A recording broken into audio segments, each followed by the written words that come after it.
I've got a little pussy town here. This is Team Ineos have killed the rim brake. They're running disc brakes now. Team Ineos have left the Save the Rim Brake campaign. They've left us on the side of the road, left us in the crosswinds. And I'll tell you what's happened because of that. The price of rim brakes has just dropped even more. This is an example. This is a pair of Mavic Axioms. Not really a Mavic fan because the free hub bodies are a bit but if you're doing a lot of Ks, they're a bit But you can lube them up with mineral oil as well. I've got a pair of Axioms here. Axiom Race. Chewing out the plastic here. Just got these off a local rider. Jim, thanks Jim. They come with quick releases, brand new, never used. These wheels are brand new, never used. You can sort of see here, look at that. It's just a bit of corrosion on the things. But they've been sitting in storage since 2008, so it's at 14 years. And so essentially brand new. I've put on a phone from 2010. Actually, this phone is probably from when these wheels were coming out 2008. So you can sort of see that braking surface there. Mint condition, Sort of for 50 bucks Australian. 50 bucks Australian. So this is what's happening is Team Ineos have killed the rim brake. It's just, I mean, Philip Pipagana, he tried to keep the revolution going the other day and was disqualified from the stage for jumping on a rim brake bike. And if he jumped on a disc brake bike, UCI would have turned it back, said no worries, just like I do in Paris-Roubaix.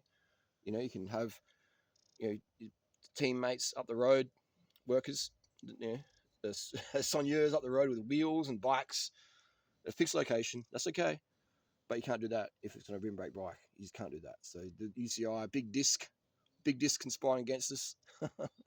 I mean, it is true. It sounds a bit funny, but it is true. And look how cheap this stuff is now. $50 Australian. People are like, disc brakes are good because you don't wear out your carbon rim.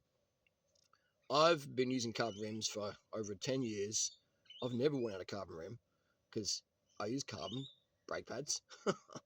These people that are using alloy brake pads, they wear out a carbon rim. Same sort of people who think hydro discs are a good idea for 25mm tyre in the rain. You try and ride 25mm tyre in the rain with disc brakes, race tyre, race PSI, and you tell me if that's a safe idea. It's not, because when you're grabbing that rear brake, front brake, you're slide city. You'll work it out down the track that road disc isn't a good idea. Road disc's actually dangerous for the world because they're going so fast and the tyres are so hard and so skinny.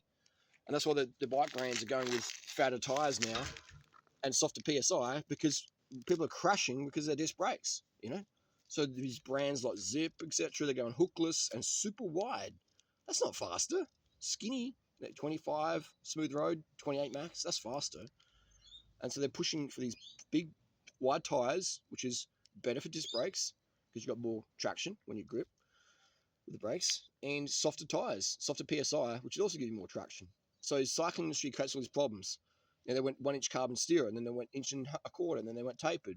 You don't really need a carbon steerer, but is what it is. And then they do with brakes. They go for carbon rims, and then the carbon rims aren't that good quality. So then they're like, oh, we need disc brakes, because these people are cooking the rims. But the latest carbon rims in rim brake world are really good, like Windspace Hyper, incredible rim. But the bike industry is about creating problems and then creating solutions to fix those problems that are created. And the whole thing is just making more money, more stuff to landfill, etc., etc. That's what I like about brands like Windspace. They sell rim and disc. Whatever you want to choose, you can have both. They don't just like Specialized and Trek and Giant cancelling rim brake. Windspace give you an option. If you want anything from Windspace, use a code DURING10. That's why I like supporting brands like Windspace. But anyway, there you go. $50, pair of Mavics. These are a great commuting wheel, great training wheel. I mean, decent, even a good race wheel as well. $50. I mean, what do you get for $50 these days? Well, if you're a rim brake lover, you get a brand new set of Mavic Axioms. These will last about 60,000 K, man. The rim, 60,000 K here in Adelaide. Disc brakes in Adelaide. I mean, if I lived in England, I'd run disc brakes, but with a 40mm CX tyre, So anyway, that's the deal. Bit of a rant. Team Ineos, they put the nail in the coffin for rim brake. RIP rim brakes.